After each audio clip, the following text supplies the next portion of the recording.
Welcome to the Registered Investment Advisor podcast, where financial services marketing expert Seth Green interviews experts, executives, and top producers to share can't-miss tips on how they successfully manage their financial service firms, grow their businesses, create great relationships, and influence the industry.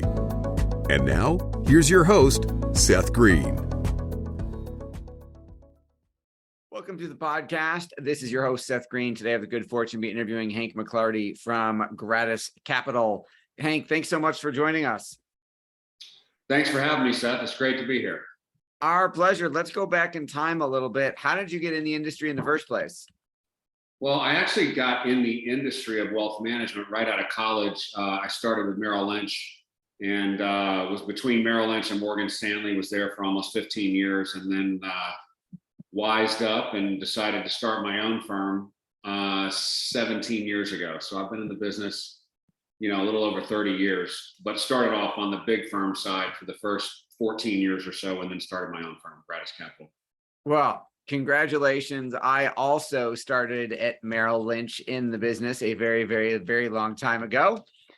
Just real quick, what inspired you to leave the big, was Gratus Capital the first and only firm you started when you left, or was there an iteration along the way?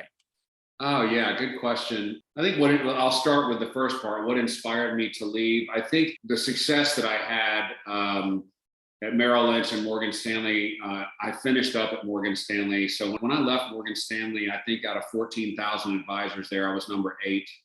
It was on the Barron's top 100 list and so forth. So at a young age, I was 34 when I left. I had achieved a great deal of success. Almost all of my success came from clients that were business owners. So we were doing an awful lot of financial planning, tax strategy, a lot of things outside of just the investments. And most of the people at those big firms, the advisors, they focus just on investments. And so I realized that I needed a deeper bench to address those issues that were really important to my clients, like estate planning, tax strategy, and just general business planning, transactions and things of that nature. So I thought it would be better for me and for my clients to be able to build that team myself. And it's very difficult to build a team like that within the big brokerage firms. So that was the reason that I left. I started Gratus because my story is a little different. When I left Morgan Stanley, I had almost $1 billion under management and was doing extremely well as a 34-year-old.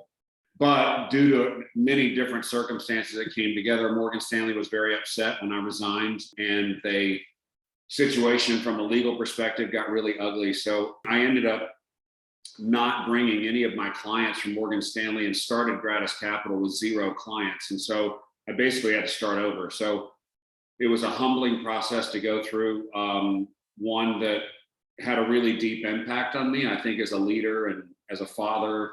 And so I named the company Gratus because it means grateful in Latin. And I thought that with everything that I went through, it was going to be kind of a different direction where the big firms are kind of focused on assets and revenues and kind of selling products and so forth. This was going to be a firm focused on clients and focused on the well-being of clients, and that, we would build a culture of humility and gratitude and things of that nature. So what I went through leaving Morgan Stanley to start the firm was pretty tough, but I think the end result of that was actually something that turned out to be a great thing.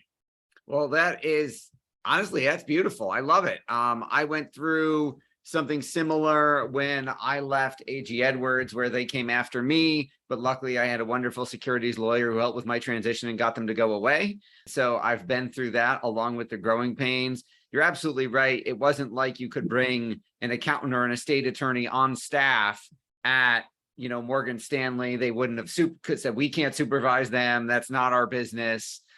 So you're absolutely right there. So talk about the evolution of Gratus first of all, where'd you come up with the name? Where'd you come up with the name from? And then talk a little bit about the awesome team you've built. Yeah, I think, the name, as I said, it's a Latin word for grateful. And it was really important to me, typically RIAs, registered investment advisors, when they name the company, or Wall Street firms, they've got a name that is kind of the founder's last name, or it's a name that has something to do with money or Wall Street, or I don't know, some figurative name they're trying to come up with to represent wealth and so forth. And I just wanted to do things very differently. And so I tried to focus on a name that would embody what the firm trajectory was going to be, what our focus was going to be, and what our culture was going to be. And so humility, gratitude, those types of things is what I wanted to focus on. And I did not want my name in the name of the firm. I didn't want it to have anything to do with Wall Street. So that's how I came up with the name. As far as building the team, we've been on a little bit of a different journey.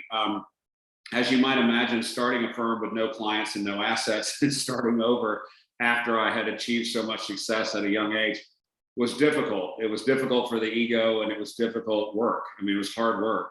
So we started building the company and bringing in new clients and so forth, and adding a new team member here and there, and adding new software here and there, and just growing the firm. And then in 2019, a year before I was turning 50, and this gets back to building the team, your question, but right before I was turning 50, I really started thinking about, okay, we're at a couple of $1 billion now. We're on Forbes top 100 list and doing well, but am I really giving this company everything I have? How do I want to finish? Now that I'm turning 50, I started thinking about these things. And so I was like, okay, we can continue to grow and, maybe end up at 3 or 4 billion and enjoy a lifestyle.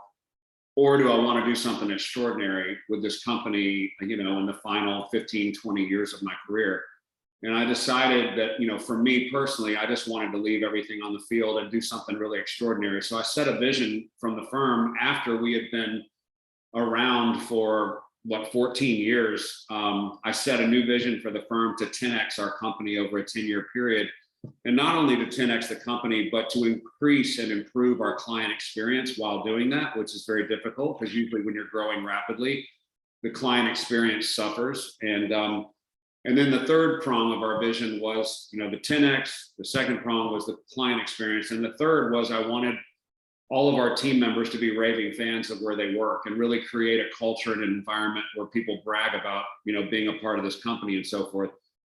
So the client experience and the team member experience are two things that are very difficult to grow and enhance while you're growing a company. And so I thought it would be extraordinary to accomplish those three things all at one time. And so we had to come up with measurement tools for the client experience and measurement tools for the team experience, along with, obviously, it's easy to measure if you're 10xing your earnings and revenue and assets. And so what happened as a result of creating this vision, I had to change the team. I had to look around and see who were the players on the team that were going to help us get to where we needed to go to execute this vision. And then I had to make some changes. So the team that we have in place now, I rebuilt the leadership team. I doubled the size of the firm in terms of people we've hired. We were about 20 people when I came up with this vision, and we're 54 now. So in the last 14 months, we've hired 24 people. So we have really been on a fast track of growth, scaling, but also really focused on the client experience and the team experience. So the team building has really come when I set that vision. That vision became our North Star. So all of our hiring, all of our decisions are based around that vision. And before, when we did not have the vision, the team building was just kind of, we need a new person here, we need a new person there.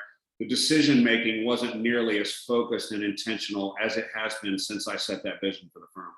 So that is absolutely incredible. So let's talk about that. So let's talk number one. How do you hire and train fast enough to keep up with that type of growth?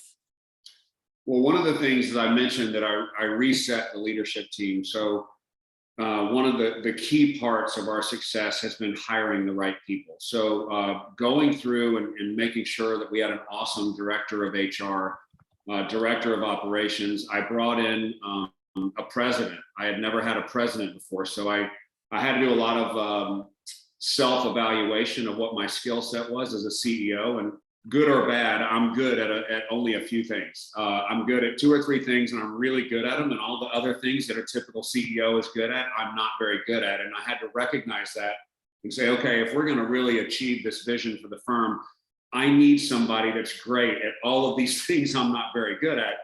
So the first thing I did was seek out a president, and I hired an amazing partner who came from a 50,000 employee company. He's an operator, day-to-day process, procedures, workflows. And so he and I started creating the culture of this. I would say we're almost a startup, even though we're 17 years old, because our growth rate is so high at this point, and the people that we're bringing on, we're having a lot of fun, but we're a high growth company now.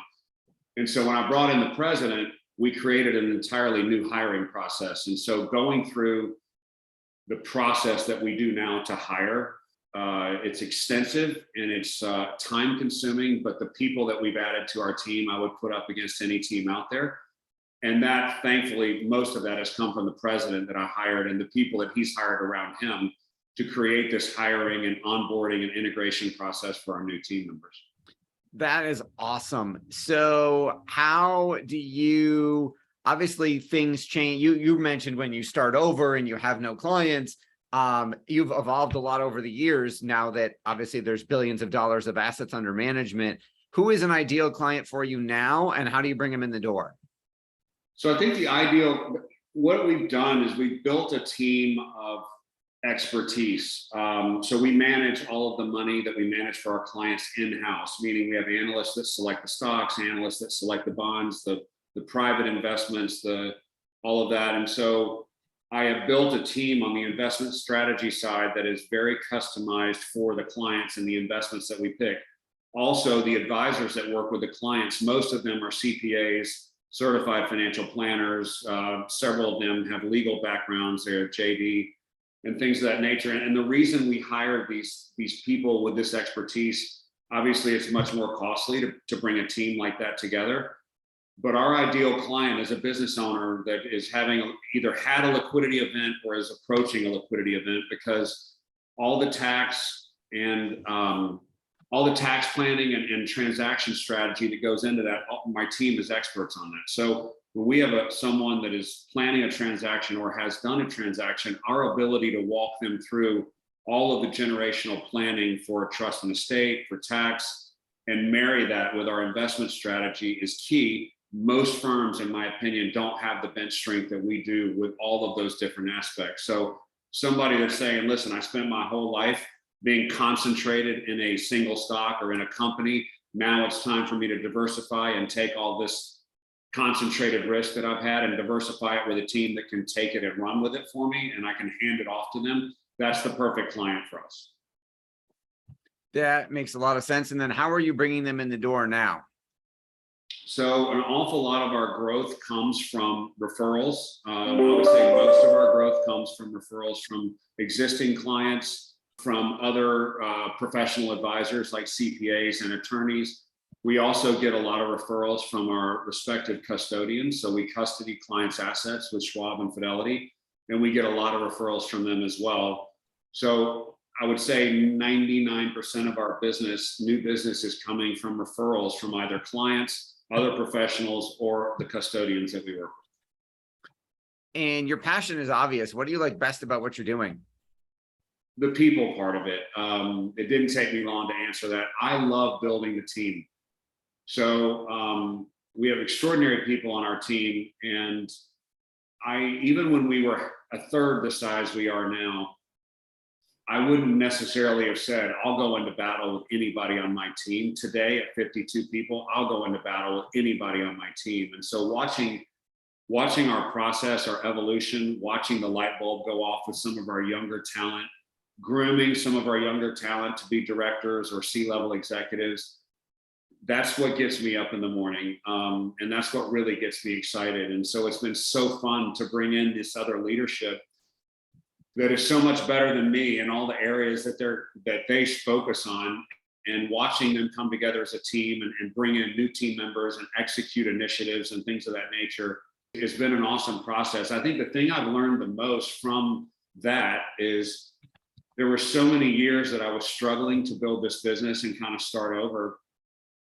Had I known where we were going to be today, I could have relaxed and enjoyed the journey. But there were so many days that I was anxious, and what's the next decision going to be? How are we going to get the next client? How are we going to hire the next team member? Just constantly in a state of anxiety and working around the clock. Had I known where we were going to end up, I could have enjoyed that ride a little more. And, if I would ever talk to a younger version of me and go back, I would say, keep working hard, but relax and enjoy the ride, because the journey is much more satisfying. The ups and downs of the journey is much more satisfying than the win. And I spent a lot of time focused on a year out, 2 years out, 3 years out, instead of focusing on the present moment and just enjoying the ride. And I wished I had done that more of that. I was going to ask you that question. So thank you for answering it in advance. For our folks who are watching and listening and want to learn more, where is the best place for us to send them to find out more about you and about the firm? I think the best place is just to go to our website. You know, we have our website's a little less than a year old, and it's really refreshing and cutting edge. And it's got some really good information about our firm, our process, our team, and we're always adding to it. And that's just www.gratuscapital.com. GRATUS capital.com. So I think that has a lot of good information. As far as my background, podcasts and stories that I've done, you know, so anybody can Google me, Hank McClarty. So I think that's the best place to get information. Well, we know your time is incredibly valuable. We greatly appreciate you spending some of it with us. This has been Seth Green with Hank McClarty of gratuscapital.com. Hank, thanks so much for joining us. Thank you, bud. Good to see you. Likewise, and thank you not only for sharing your time, but for what you've done for the industry. You are a wonderful example of what is possible when you get out of your own way, get the right team together, and then, you know, sky's the limit. So thanks again for your time. Thanks everybody for watching or listening. We'll talk to you or see you next time.